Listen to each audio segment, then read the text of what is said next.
Bonjour à toutes et à tous, j'espère que vous allez bien. Nous y voilà, du coup, la première vidéo d'une longue série, je l'espère bien, sur du coup le druidisme et ses cérémonies plus ou moins officielles, les 4 de l'année, les 4 cérémonies de feu et les 4 cérémonies les plus importantes dans le domaine du druidisme, de la sorcellerie et des énergies en général. Si vous ne voulez pas d'introduction, vous pouvez skip directement à 1 minute 30 le temps que je fasse l'introduction. Donc l'introduction se fera sur d'abord les 8 cérémonies saisonnières des druides. Je vais pas vous mentir, je prends comme support du coup le livret de rituels de Lobod pour lequel je m'inspire pour mes propres jeux de clairière, parce que comme je suis à un rang barde, je ne devrais pas normalement faire de clairière, sauf que j'ai très envie de m'amuser, j'ai les énergies qui me disent fais-le si tu as envie, c'est que tu le sens de le faire, fais-le, tu as la liberté de le faire. Et si vous aussi vous sentez l'appel de Gaïa ou tout simplement de vos guides, ou encore plus haut du coup de la source qui vous demande de participer du coup à un cercle d'amour pour fêter les saisons. C'est totalement ok, on doit expérimenter des choses et pas forcément à l'égard des égos de certains. Je conclurai en disant que nous commencerons du coup la roue de l'année par Samonios.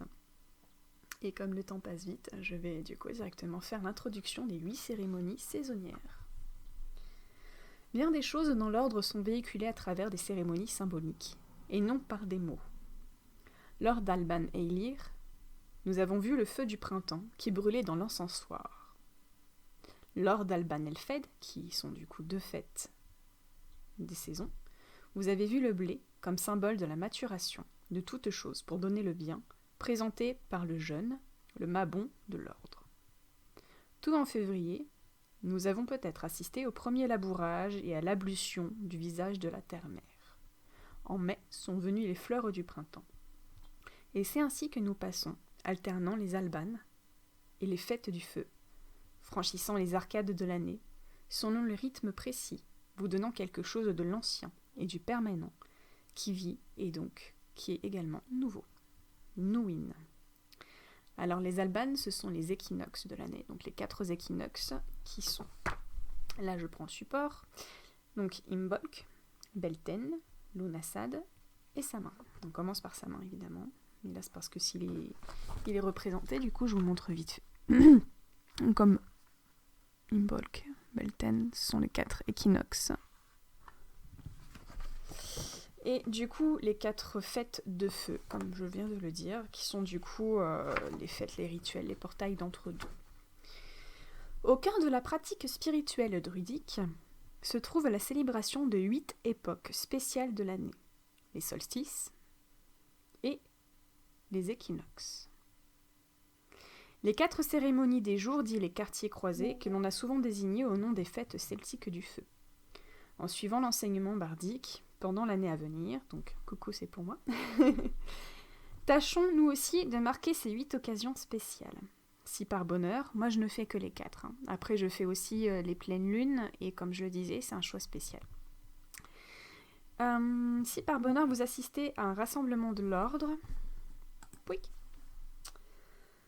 vous aurez peut-être l'occasion de participer à une cérémonie dans laquelle interviennent un grand nombre de membres, déroulant souvent dans les cadres exceptionnels.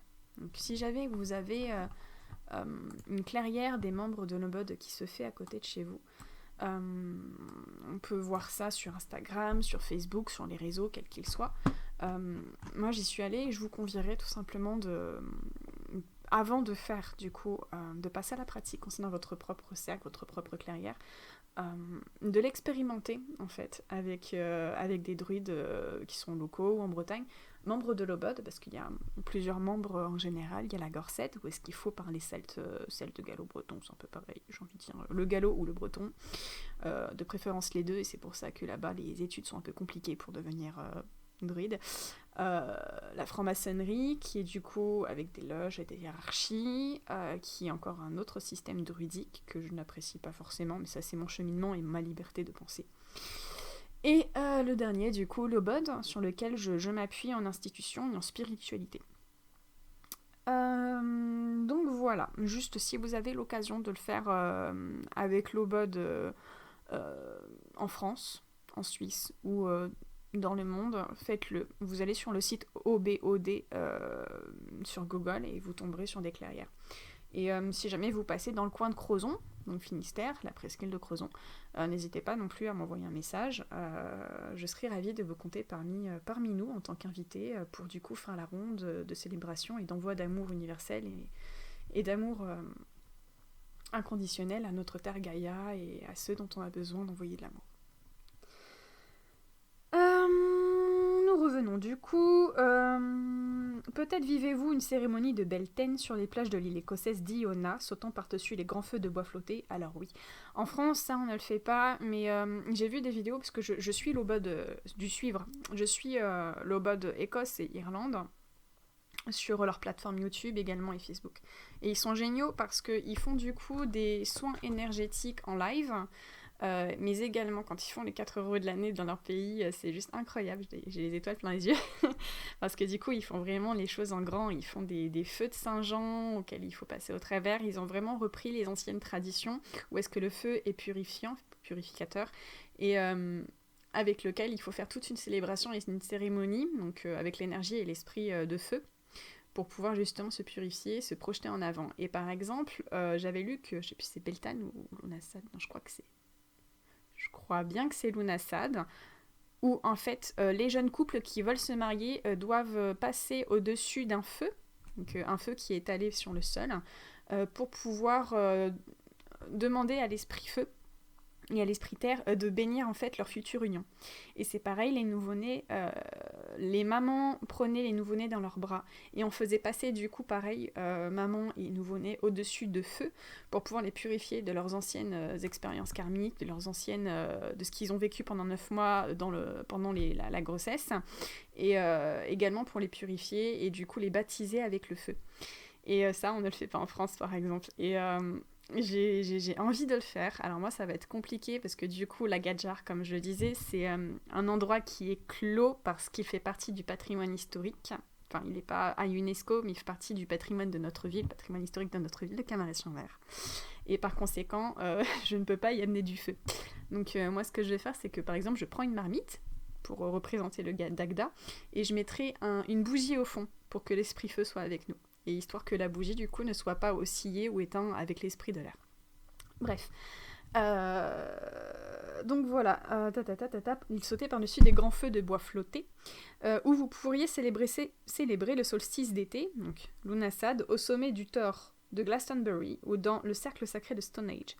Il se peut que vous voyiez un camp lorsque nous fêtons Lunasad ou Samonio. Oui, parce que là j'ai regardé récemment, parce que c'est un truc qu'il faut que je fasse, qu'il faut que j'expérimente, c'est incroyable. C'est que justement à Stonehenge et à Glastonbury, ils font des fêtes impressionnantes, c'est juste incroyable pour la fin des moissons, pour Lunasad, où ils mettent des grands pantins de paille qu'ils enflamment avec des roues de triskel en paille. Enfin, ils font vraiment les trucs d'une manière géniale avec le rituel, avec tous les invités.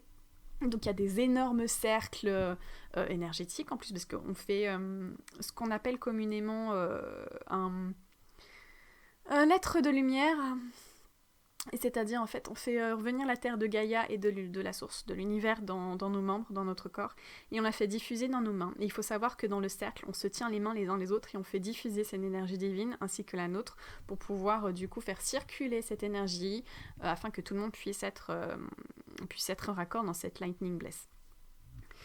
Mais si vous n'avez pas la possibilité d'assister à un grand rassemblement, vous pourriez peut-être nous joindre à d'autres localement pour vivre une cérémonie de groupe. À savoir que quand on fait ça, en général, on paye 100 ou 150 € pour pouvoir un logement local. Et il faut juste prendre sa tente pour dormir la nuit. Mais franchement, ça vaut totalement le coup. Peut-être pas avec un nouveau-né, mais en tout cas, c'est à vivre au moins une fois dans sa vie. Enfin, moi, c'est un truc qui m'appelle, donc allez-y. Vous pourriez peut-être vous joindre... Non. Consultez la liste des groupes sur l'Obod pour savoir qu'il en existe. Outre ce livre de rituels, vous seront adressés 8 livrets individuels. Donc ça, c'est les livrets pour lesquels je vais travailler et vous proposer des choses. Toutes ces cérémonies s'inspirent des cérémonies druidiques originales de l'Obod, donc faites par Nwyn, sous la forme dans laquelle elles nous sont parvenues et sont vraisemblablement été consignées par écrit relativement récemment. Oui, parce qu'il faut savoir que les druides, les tout premiers druides d'une époque lointaine, ça je l'ai lu dans mes livres d'histoire justement, Ils n'écrivaient pas parce qu'il y avait cette notion de partage à l'oral. On donnait beaucoup d'énergie et beaucoup d'importance à la parole parce que le mot, le verbe, a un pouvoir. C'est le pouvoir du mot, le pouvoir du verbe, le pouvoir de la poésie, le pouvoir de la transmission. Et on jugeait à cette époque que la voix, la communication était la base de tout. Donc il y avait très très peu d'écrits, ce qui fait que au final on n'a plus grand chose par rapport à ces grandes cérémonies et ces grands équinoxes de l'époque. Et que les premières choses qui ont été écrites, c'était pour justement, il y avait je pense des oracles ou des médiums qui justement avaient vu et prédit qu'il allait y avoir un peu de boxon chez les Celtes. Chez les Gallois sur l'île, et qu'il fallait quand même écrire un minimum de choses pour que les traditions ne puissent... Enfin, pour perpétrer les traditions, évidemment, et pas que tout soit effacé. Mais encore aujourd'hui, quand on regarde pourquoi le monde va aussi mal, ne serait-ce qu'en France, pas forcément le monde, hein, il ne va pas si mal que ça. Si on oublie les guerres, il y a une grande phase de transition humaine qui se passe et qui est très intéressante. Les gens se préoccupent davantage de leur bien-être, des émotions, des sentiments, de la paix et... De se recentrer sur Gaïa. Il y a un phénomène d'éveil qui est incroyable, qui est vraiment magnifique, qui m'émerveille, et qui, à mon avis, est nécessaire du coup à l'avancée et à l'évolution, comme j'en parlais à une dame au salon. Parce que la dame, elle me disait « Ah, mais je n'ai jamais vu... Elle était âgée, elle avait 76 ans, et elle m'avait dit « Je n'ai jamais constaté depuis mon enfance un aussi grand taux de métier, de job dans le bien-être. » À quoi c'est dû ? Du coup, on a échangé pendant une bonne demi-heure, donc je peux vous dire que c'était très intéressant. Et la dame ne comprenait pas pourquoi sa petite fille de 25 ans a plaqué toutes ses études d'avocate pour devenir naturopathe. Mais vraiment, elle a tout plaqué du jour au lendemain. Et j'ai trouvé ça juste génial. Du point de vue de cette vieille personne, oui, c'est inquiétant parce que ça fait partie de ta famille, mais... elle a bien fait d'en parler, d'échanger pour comprendre que on n'est pas dans un cercle fermé en fait. Quand on regarde d'une autre manière, on est vraiment dans une spirale qui évolue, qui grandit, et on fait partie de cette spirale. Bref, c'est bien beau tout ça.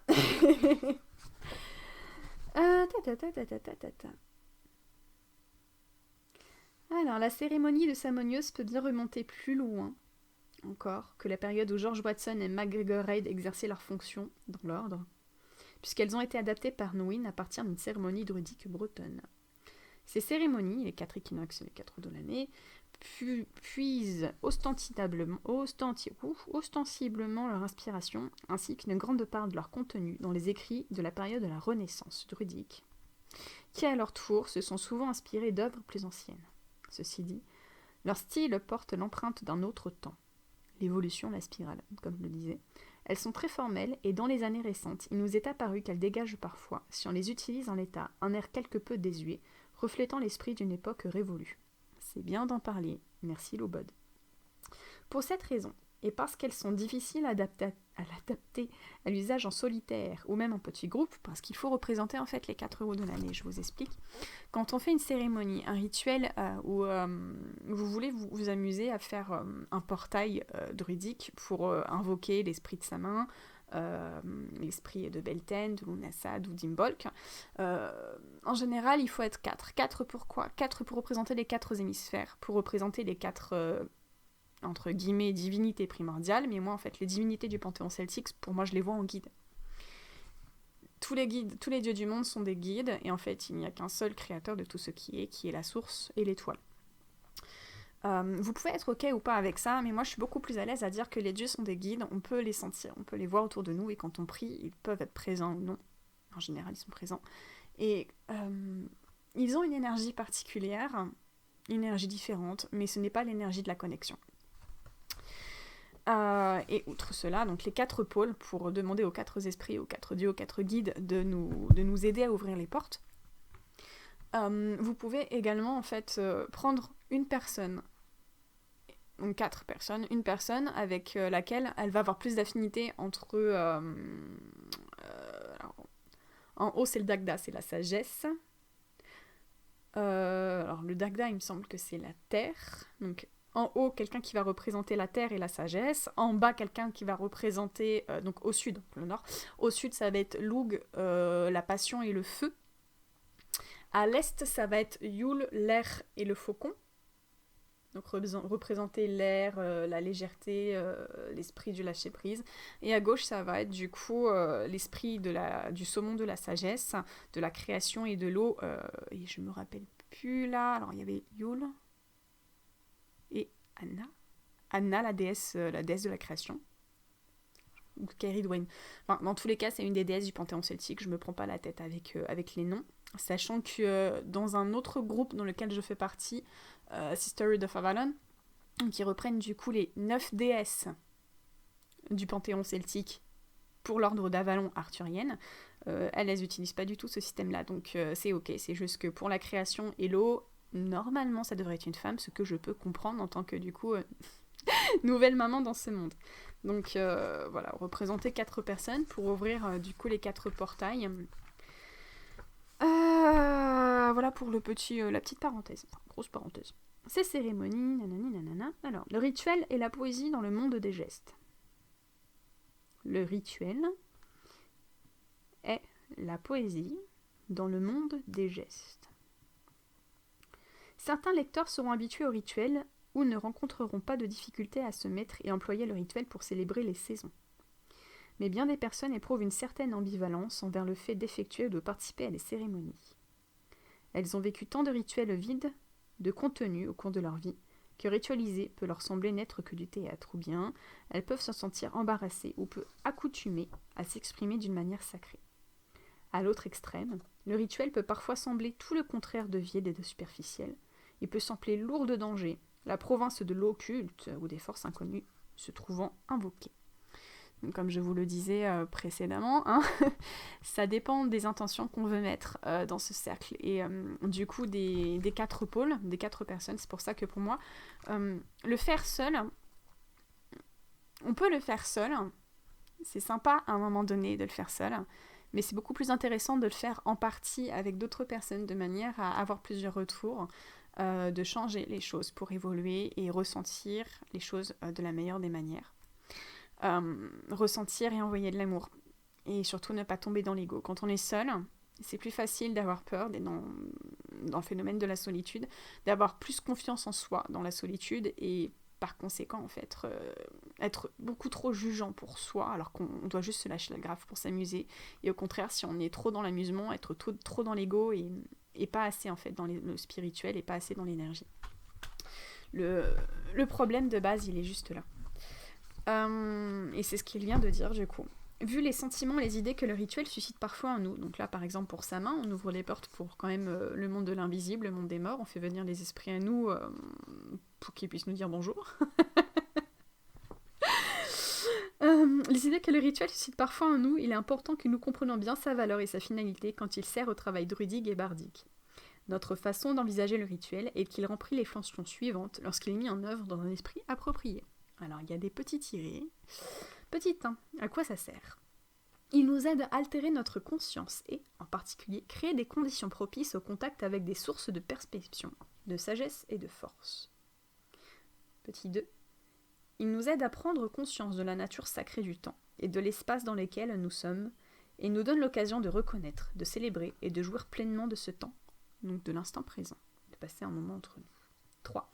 Il crée un ensemble de temps et d'espace qui devient spécial, et d'où les puissances bénéfiques, les énergies, les guides, sont susceptibles de se dégager, y compris des énergies de guérison qui nous touchent, nous et autrui. Donc ça peut aussi être le moment pour vous de découvrir le domaine énergétique. 4.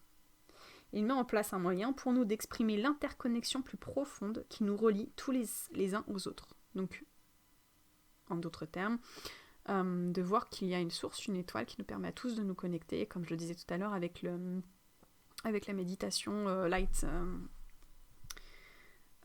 du corps de lumière. Donc il nous relie tous les uns aux autres et qui nous relie à d'autres royaumes, par exemple le Cid, le monde de l'invisible, les terres, à d'autres êtres, les guides, et à d'autres forces, d'autres énergies. Ceci peut se produire que nous pratiquons un rituel en solitaire, ou dans un groupe avec d'autres, ou en même temps que d'autres dans différents endroits du monde. C'est ce que fait... comment il s'appelle ? Je l'adore ce monsieur-là. Il représente l'Obod d'Écosse. Ah zut. Et en fait, il fait avec Aymar, qui est du coup la présidente de l'Obod, de tous les Obods réunis, qui est une femme. Elle est incroyable. Philippe Cargomez, il s'appelle, voilà, en Écosse. Et en fait, eux, ce qu'ils font, ce qui est génial, c'est qu'ils, et je pense le mettre en place dès que j'aurai fini de mettre en place le truc en présentiel, c'est qu'ils font les 4 équinoxes et les 4 feux de l'année, en fait, sur Internet, en live, sur Facebook. Et du coup, ils se mettent tous les 4 dans un rectangle de communication de Facebook, enfin, de Zoom et de Facebook, et ils font le rituel en live. Et je trouve ça génial parce que du coup, tu sens quand même les énergies. Et pour qu'on puisse être ensemble avec eux, vu qu'il y a quand même un minimum d'essence énergétique qui doit être en présentiel pour qu'on puisse ressentir et échanger, en fait. Ils font du coup le corps de lumière en nous projetant avec un exercice de visualisation, de méditation visuelle. Ils nous projettent dans le Cid, qui est en fait le lieu propice, le jardin secret des druides, qui est une forêt énorme qui est juste magnifique, avec plein de choses. Ils nous projettent ici, et en fait, on se voit tous les uns avec les autres, ou alors on se sent, ou on entend en fait le fait qu'on soit des êtres de lumière, des êtres d'énergie pure, et moi je le vois, je suis clairvisuelle, où on est tous les uns à côté des autres, on se tient la main, et on échange notre énergie comme ça. Donc ça, c'est dans l'exercice de méditation. Et en fait, derrière ton écran, quand tu médites et que tu écoutes la méditation anglaise, tu ressens vachement, en fait, toute cette connexion, et tu vois qu'il n'y a pas de limite, qu'il n'y a pas de frontières dans l'énergie, et ça fait super du bien, quoi, de recevoir cette énergie des autres lieux.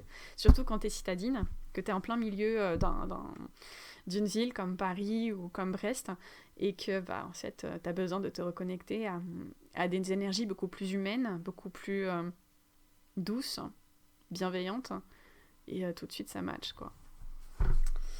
Donc voilà pour le numéro 4. Ceci peut se produire que nous pratiquons un rituel en solitaire. Donc lors d'un rituel, notre cercle sacré devient un microcosme de l'univers. Comme je le disais, on est tous reliés par une connexion énergétique. Et par conséquent, cette connexion énergétique, elle provient de ce que nous, les druides, on appelle la source. Et dans d'autres spiritualités, concepts, développement personnel ou religion, on l'appelle en fonction des lieux, en fait. Dieu, il y a là la source, créateur de tout ce qui est. L'étoile a de multiples noms, mais en fait c'est cette étoile-là qui fait partie du tout, qui fait partie de l'énergie, et qui nous permet à tous d'être connectés en fait avec tout ce qui est vivant. Donc les roches, les animaux, nous, entre humains, les êtres invisibles, quel que soit le plan de l'existence et les dimensions dans lesquelles ils existent. On peut également communiquer avec des planètes. Ça, c'est un peu plus lourd à accepter et à faire quand on n'est pas trop dans les énergies. Et donc, du coup, également à tout ce qui est archange, qui se situe du coup dans le... je crois que c'est le 5e plan, parce que le 6e plan, c'est les lois qui régissent notre univers, et on peut également communiquer avec elles. Et donc, du coup, tout au-dessus du 7e plan, il y a le créateur, la source. Donc oui, un cercle sacré devient un microcosme de l'univers, parce qu'on se rend compte, quand on a cette énergie-là, qu'on est tout petit en fait dans l'univers. Mais ce que je trouve le plus beau en fait, et ça c'est moi, c'est que en fait quand on médite dans ce genre de rituel, de cercle, pour les cérémonies, ou même en nous-mêmes en fait en solo, c'est qu'on se rend compte que oui, on est tout petit dans l'univers, mais en fait notre corps, notre réincarnation, notre corps matériel, mais en fait c'est un réceptacle qui a tellement d'énergie, mais comment est-ce qu'on fait pour pouvoir canaliser, laisser passer, observer, contenir autant d'énergie en nous? C'est juste stupéfiant et magnifique. Je veux dire, avec toutes les étoiles, tout l'univers, toute la conscience. Une fois qu'on a conscience de tout ça, mais en fait, on a un corps, un réceptacle qui... Mais tout ce qui passe en nous, tout ce qui vit en nous, je sais pas si vous connaissez... Je vais redescendre un peu dans mes connaissances et ma culture. Le chevalier du zodiaque, Saint Seiya, à un moment donné, on voit un chevalier du zodiaque qui, en fait, vous voyez son physique, et quand il concentre ce que lui, il appelle cosmos, et en fait, communément, ce qu'on appelle, du coup, l'énergie universelle, ou alors chez les druides, la nuivre, donc l'énergie, en fait, donc tu vois son corps, il devient de la couleur du cosmos avec des univers à l'intérieur, et du coup il a une couleur spéciale qui se délivre autour de lui. Et nous, communément, que ce soit en Reiki ou dans d'autres énergíthérapies, on appelle ça l'aura. Maintenant, dans une autre culture, je vais vous parler au présent, il y a Luc Baudin qui est un ancien médecin généraliste, donc quelque chose de plus terre à terre et de scientifiquement prouvé, mais pas prouvé parce qu'en France c'est encore tabou, tout ce qui est spirituel, parce qu'on mélange le spirituel. On a tendance à mélanger le développement personnel avec le spirituel et le spirituel avec la religion. Je dis pas qu'on peut faire un mélange des trois, on peut le faire et c'est super intéressant parce qu'on en ressort encore avec plus d'amour, plus de connaissances. Mais l'objectif, c'est pas non plus de tout mélanger, mais de s'en servir comme outil pour pouvoir atteindre une manière de bien-être, enfin, une manière d'être mieux en fait, à mieux vivre. Et ce qui est bien, c'est que ce monsieur Luc Baudin, il explique super bien dans tous ses bouquins. Et dans celui que j'ai acheté justement, qui est sur l'énergie-thérapie, il est juste derrière, il est caché derrière le rideau en triskel. Et ben en fait, il dit que qu'importe en fait vos croyances, qu'importe votre spiritualité, il n'existe pas de niveau énergétique, il n'existe que vous, vos limitations, vos croyances limitantes qui ne vous permettent pas en fait de libérer votre énergie. En fait, dans le monde, dans cet univers au présent, dans les univers, dans toutes les dimensions, l'énergie est partout et en fait, on est juste des êtres qui se limitent à cause de notre éducation et à cause de notre âme par rapport à ce qu'on a signé pour expérimenter, ce qu'on a envie d'expérimenter et ce qu'on a peur. Et c'est la peur qui nous tient et qui nous limite. Et je trouve que ces façons d'expliquer les choses sont vraiment magnifiques. Bref, on revient dans le druidisme. Alors, parfois nous nous racontons que nous n'avons pas le temps de ritualiser. Ça peut aussi être un prétexte, histoire de dire « Non mais j'ai pas envie, j'ai peur. » Bien que beaucoup des rituels fournis par l'enseignement méritent 1 heure de temps. Au moins, c'est pas faux, entre la préparation, il y a beaucoup de choses à faire, donc oui, il faut moyennant 1 heure de temps. Y compris la préparation, la majorité d'entre eux peuvent être réalisés en un temps bien plus court. Certaines des cérémonies peuvent s'effectuer en 20 minutes environ, tout en donnant des résultats positifs. C'est vrai, mais quand on... Moi j'aime bien prendre le temps de faire les choses, d'expliquer les choses en fait, quand je suis dans ma clairière, donc là c'est la première fois que je vais l'apparaître, j'aime bien en fait arriver. Pour sa main, je vais faire un petit résumé de d'où vient sa main, pourquoi il y a sa main, à quoi ça sert, énergétiquement, à quoi ça correspond, qu'est-ce qui va se passer et comment on va le mettre en place. Rien que ça, on a déjà 15 à 20 minutes d'explication. Après, il faut mettre en place les 4 pôles. Il faut savoir tourner dans le bon sens d'un cercle, enfin tracer un cercle au sol, et du coup, pour sa main, je crois que c'est 2 fois dans le sens contraire et on rentre par la porte ouest. Alors que parfois, dans d'autres cérémonies, on rentre par une autre porte. Parce qu'il y a d'autres... voilà, il y a chaque porte, nord, sud, est, ouest, qui représente du coup... les roues de l'année. C'est pour ça qu'on appelle ça une roue, parce qu'elle doit tourner, et nous tournons avec. Donc, du coup, nous tournons à l'ouest, comme le soleil, pour pouvoir du coup rentrer dans le monde invisible, dans une autre période, une autre année, et accepter que les choses, comme le soleil, transmutent, se lèvent et se couchent. Et là, le soleil va se coucher. Pour sa main, le soleil se couche, vu qu'on arrive à la nouvelle année, qui est une année d'hiver. Bref... moi je prends beaucoup plus que 20 minutes parce que j'aime prendre mon temps d'expliquer, d'expérimenter, de faire les choses bien, de me poser et de prendre le temps de sentir, de voir, d'écouter et d'échanger. Et pour moi c'est important de communiquer. Si vous sentez très fort que vous ne voulez pas du tout ritualiser, essayez simplement de visualiser intérieurement tout en lisant. Ça par contre, ça fait partie du plic. Alors, Nguyen a déclaré autrefois en conseil intime que le rituel est la poésie dans le monde des gestes. Les rituels sont simples et conçus pour être réalisés avec une attitude de respect et d'intention appropriée. Donc toujours avec le cœur et l'intention d'amour, l'intention de partage. Comme je le disais, si vous y allez avec une intention d'ego, c'est là que en fait, vont se créer des maladies, des problèmes psychologiques, ou alors que vous allez tout simplement vous buter et ne pas vous ouvrir totalement à ce que énergétiquement on peut vous apporter. Ce que les guides peuvent vous apporter, ce que l'énergie peut vous apporter. Et c'est dommage en fait de vous limiter juste à cause de votre ego.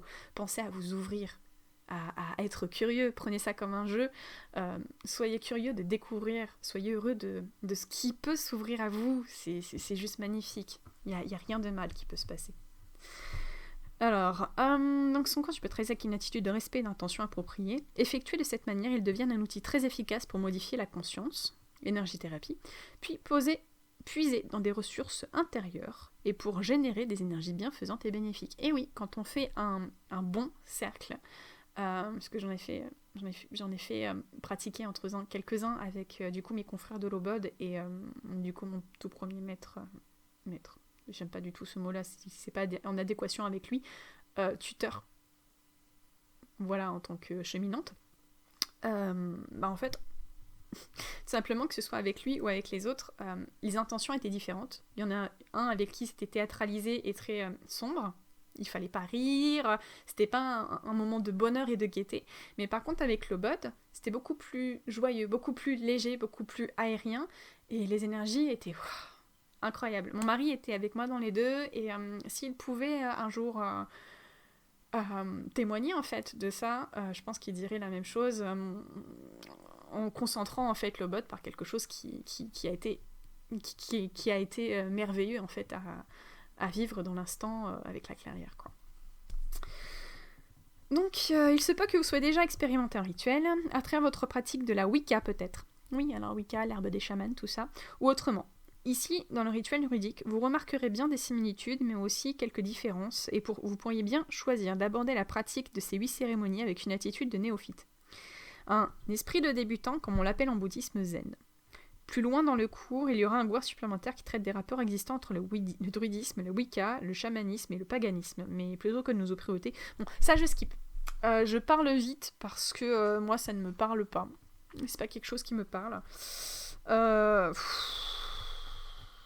que ça parle de maîtriser des techniques, nanani nanana.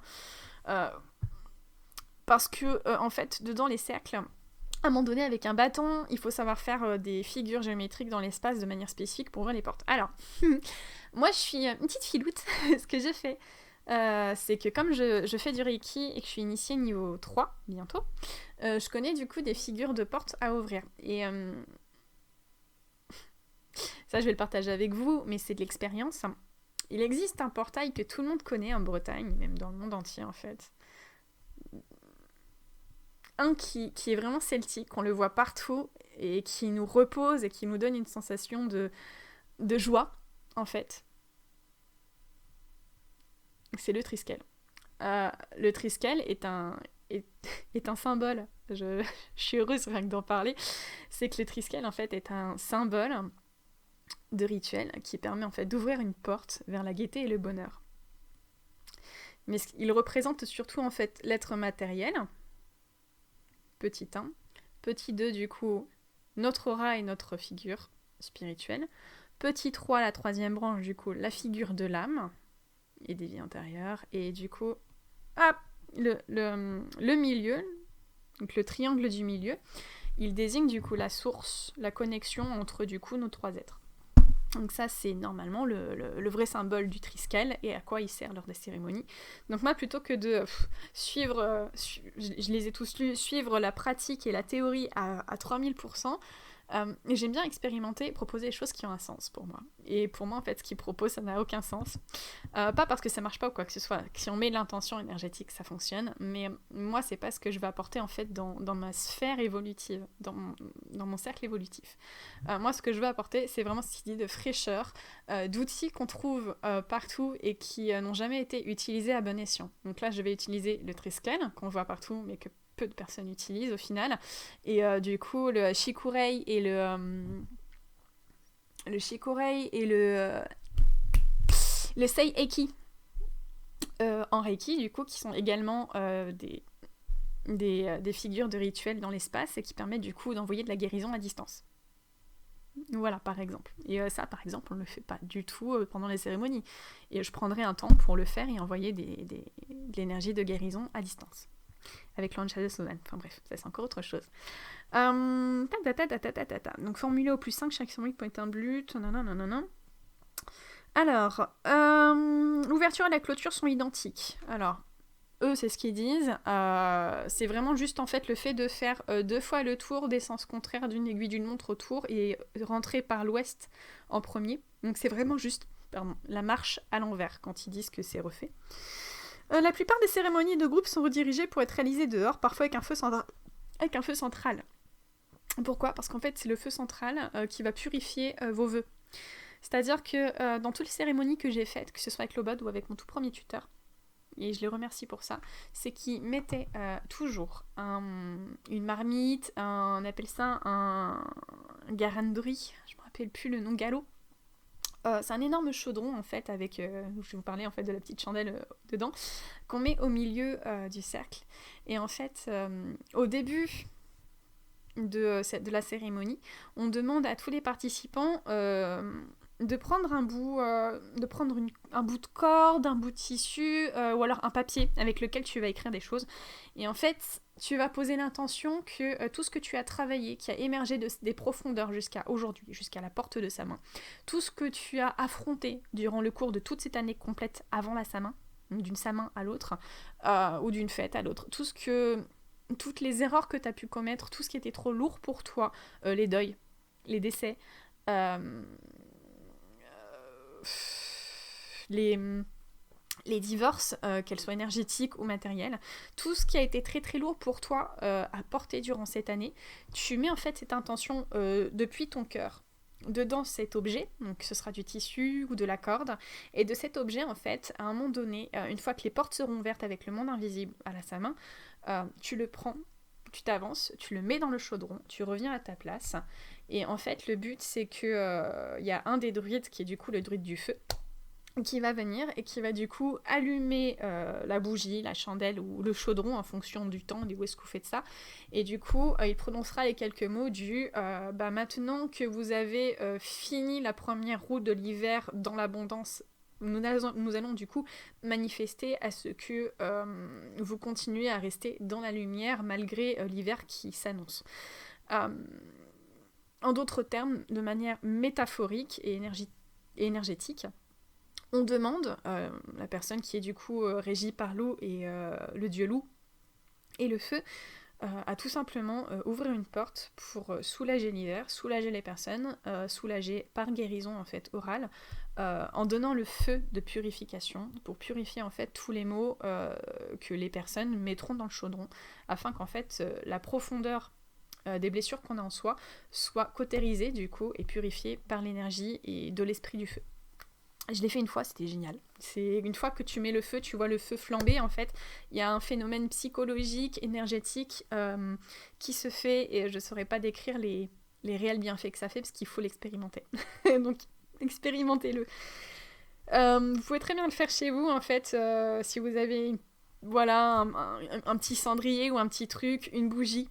Voilà, une bougie que vous allumez, vous mettez par exemple sur un ticket, sur une feuille, vous mettez mon papa est décédé, votre papa est décédé, vous marquez décès de mon père, vous le mettez au niveau de mon cœur, de ton cœur, de votre cœur en fait, et toutes les intentions du j'ai eu mal, je suis encore en deuil, ça va pas, vous les mettez en fait vraiment comme je viens de le faire contre votre cœur, et vous mettez l'intention du que toutes mes rancœurs, toutes mes blessures de rejet, de regret, d'humiliation, d'abandon, toutes mes blessures que j'ai eues face à cette période de deuil par rapport à mon père soient transmises sur ce papier, que tout soit transmis sur ce papier. Merci, il faut toujours remercier les énergies, merci à l'univers, merci à la source, merci mes guides, c'est fait. Vous retirez le papier et là vous dites, vous demandez à l'esprit de feu de le purifier et vous mettez du coup juste ce petit ticket, ce bout de papier écrit dans la bougie et du coup ça aura vraiment un très bon phénomène et je vous convie à regarder le feu, l'expression, observer vos émotions et observer du coup votre énergie au moment où vous purifiez en fait ce qui se passe. Vous pouvez le faire chez vous également. Mais en général, quand on crée une clairière pour s'amuser avec des gens, on fait ça ensemble. Donc c'est beaucoup plus un phénomène de compassion, d'empathie, d'échange qui se fait et c'est beaucoup plus beau. Alors, la plupart des cérémonies de groupe sont redirigées pour être réalisées dehors, parfois avec un feu central. Si vous travaillez à l'intérieur ou pour une raison quelconque, vous ne pouvez pas avoir de feu, nous incluons des indications brèves avec une bougie, avec un bol en feu au centre. C'est ce que je viens de dire. Dans la section Vive la roue, nous avons préparé quelques suggestions. Ça, on s'en fout. On s'en fout. Alors, nanani, nanana. Alors, les albanes. c'est-à-dire les solstices et les équinoxes marquent des événements astronomiques qui ne se produisent à un moment précis. Donc il est préférable sur le plan magique, donc énergétique, de votre cérémonie, que votre cérémonie se déroule au plus près possible de ce temps. Une éphéméride vous indiquera l'heure, voire la minute, mais en pratique, la plupart des groupes s'accordent sur la journée commode la plus proche. Les cérémonies, dites quartiers croisés, intermédiaires entre les 4 précédents, qu'on appelle aussi les 4 fêtes celtiques du feu, désignent à une époque spécifique de l'année associée à la saison ou au calendrier agricole, plutôt qu'un événement unique ponctuel. Le choix du moment, à l'heure affectée, peut donc être plus flexible et on peut célébrer la saison de manière diverse sur l'espace de quelques jours, voire de semaines. Certaines personnes choisissent par exemple de réaliser une cérémonie en solitaire le jour même, puis de partager une cérémonie avec leur groove ou seed group un autre jour, donc du cercle. Les noms traditionnels des fêtes de feu proviennent du gaélique et de l'orthographe peuvent varier. Wildmech et Imbolc, Belten ou Beltan, Samin et Samhain par exemple. Les noms des Albanes sont issus du druidisme gallois. Jusqu'à assez récemment, nous nous servions des noms que nous ont légués la tradition, soit Alban Artuan, Eiler, Erwin et Elued avec Alban, suivant l'enseignement signifiant la lumière d'eux. Nous avons donc Alban Artuan, la lumière d'Arthur, Alban Eiler, la lumière de la terre, Alban Erwin, la lumière du rivage, et Alban Elued, la lumière de l'eau. Des recherches linguistiques ont en revanche révélé que ces orthographes sont inexactes et qu'il devrait être Alban Artan, la lumière de l'ours, Alban Eilir, la lumière du printemps, Alban Elfin, la lumière de l'été, et Elfed, de l'automne. Certains membres peuvent leur préférer des traductions plus anciennes et moins précises, mais qui sont indiscutablement plus évocatrices. Le druidisme se pratique à présent dans le monde entier, et les cérémonies fonctionnent convenablement, quel que soit le pays où vous vivez, bien que certains membres trouvent qu'ils ont besoin de les adapter en fonction de leur région. Si vous habitez l'hémisphère sud, nous vous suggérons d'intervertir les dates des cérémonies, puisque cela n'a guère de sens de fêter la mi-été à la mi-hiver, par exemple.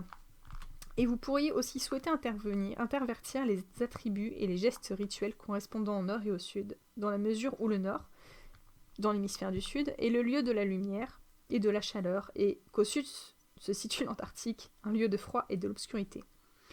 Nul besoin par contre d'en faire autant en ce qui concerne l'Est et l'Ouest, puisque le soleil, là aussi à l'Est, peut se coucher à l'Ouest. Aussi, nous vous conseillons d'ouvrir le cercle et de vous y déplacer dans le sens du soleil, mais le sens du soleil correspond dans l'hémisphère sud au sens contraire des aiguilles d'une montre. Vous pouvez de même éprouver le désir de changer une partie de la symbolique ou des images pour mieux tenir compte de la faune et de la flore locale. Un livre excellent pour ceux qui vivent dans l'hémisphère sud est le Celebrating the Southern Seasons par Julie Batten. Bien qu'il ait été redirigé spécifiquement pour Aotearoa, en Nouvelle-Zélande, si vous habitez n'importe quel pays dans l'hémisphère sud, vous constaterez qu'il mérite bien qu'on en prenne connaissance. Vous pourriez aussi trouver utile de parcourir le site web de l'ordre en Australie, ou de leur lire leur journal qui s'appelle Serpent Star, qui propose souvent des exemples de rituels. Notez que si vous en choisissez d'intervertir le nord et le sud, toutes les références doivent être traduites. Alors donc ça, c'était juste en fait pour la culture, pour vous renseigner par rapport à comment ça se passe dans d'autres pays du monde, parce que le druidisme, c'est vraiment partout. C'est juste le fait en fait de célébrer Gaïa et les équinoxes. Lorsque vous recevrez nanani nanana, donc il est important de retenir que ces fêtes, outre ces célébrations spirituelles, mystiques ou magiques, sont aussi des événements artistiques et sociaux. Ils créent une occasion et une atmosphère dans laquelle les participants peuvent jouer de la musique, réciter des poèmes dont ils sont l'auteur, danser et chanter. Donc pour sa main, c'est ce qu'on va faire, c'est que je vais prendre ma petite harpe qui est juste là.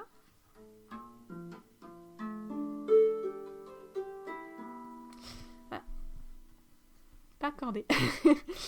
Je vais faire un petit peu de harpe et mon mari qui est poète, qui fait une très belle poésie, je pense qu'il en fera quelques-unes pour fêter sa main. Et c'est pareil, donc pour nos deux invités et convives, je leur demanderai de nous préparer une surprise parce que j'aime bien aussi quand il n'y a pas de contrôle et que les gens nous impressionnent, nous inspirent. Donc moi ce sera ok. Alors, certains groupes se sont même servis de cérémonies comme cadre, où les participants créent des œuvres d'art graphique. Un grove néerlandais, par exemple, affichait 2 grandes feuilles de papier aux 2 extrémités de la pièce. À un moment donné d'une cérémonie d'équinoxe, les participants ont peint quelque chose, soit du côté lumineux, soit du côté sombre du cercle. Quoique. La section Estate-Ford de la cérémonie puisse avoir lieu en plein milieu du rituel. Il est souvent préférable de l'incorporer au festin. Le Estate-Ford, c'est... alors, en gros, c'est quelqu'un qui va prendre un conte, une comptine, ou alors une belle histoire qu'il va lui-même créer chez lui. Donc c'est un rang de barde, normalement. Enfin, moi et les rangs, je m'en fous un peu. Hein. Mais en gros, c'est communément ce qu'on appelle du bardisme.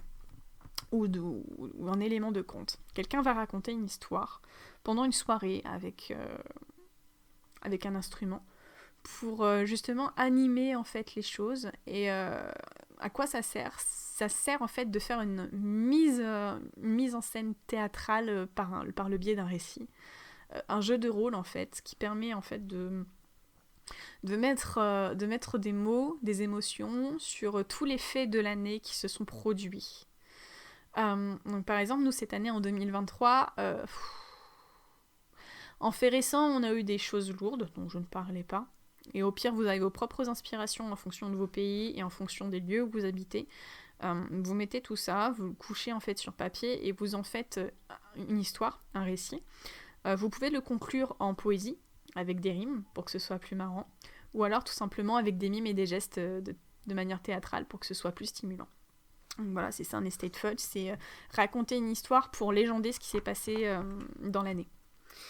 Donc il se passe pendant le festin, parce qu'à la fin de toutes les cérémonies, on fait ce qu'on appelle les agapes. Donc c'est un festin qu'on partage avec tout le monde, et avec les guides, le monde invisible, et en fait avec tout le monde, tous les présents, quoi. Donc on fait aussi des offrandes. La danse par contre est une activité idéale à intégrer à la cérémonie même, et le mouvement Dance of Universe Peace a mis au point des danses pour chacune des fêtes, ce qui fonctionne bien avec des groupes, voire Celtic Blessing, blablabla. C'est ce que Monsieur Cargomez y fait en Écosse, et je trouve que c'est juste génial, justement, de pouvoir faire une petite gavotte autour du coup du chaudron pour justement donner plus de joie et plus d'amusement pendant une cérémonie, et je trouve que c'est une super idée également. En célébrant les fêtes, souvenez-vous qu'elles sont conçues pour vous aider à vous distancer quelque temps par rapport aux exigences de votre vie quotidienne chargée, pour vous ouvrir au contraire à la magie, aux énergies et au mystère du moment, au pouvoir d'un instant particulier en un milieu particulier.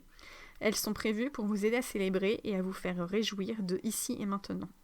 Ces rituels sont vivants, ils ne sont pas censés être des scripts figés dans la pierre, donc ne vous préoccupez pas trop de la forme et des cérémonies, ouvrez-vous plutôt à leur esprit, leurs objectifs, leurs sentiments et leurs énergies. Hop. Donc ça, c'est ok.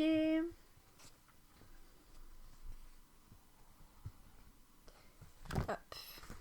Donc ça, c'est juste... Donc voilà, qu'est-ce qu'une cérémonie ? C'était vraiment juste une introduction des cérémonies de l'année, comment ça se passe en général.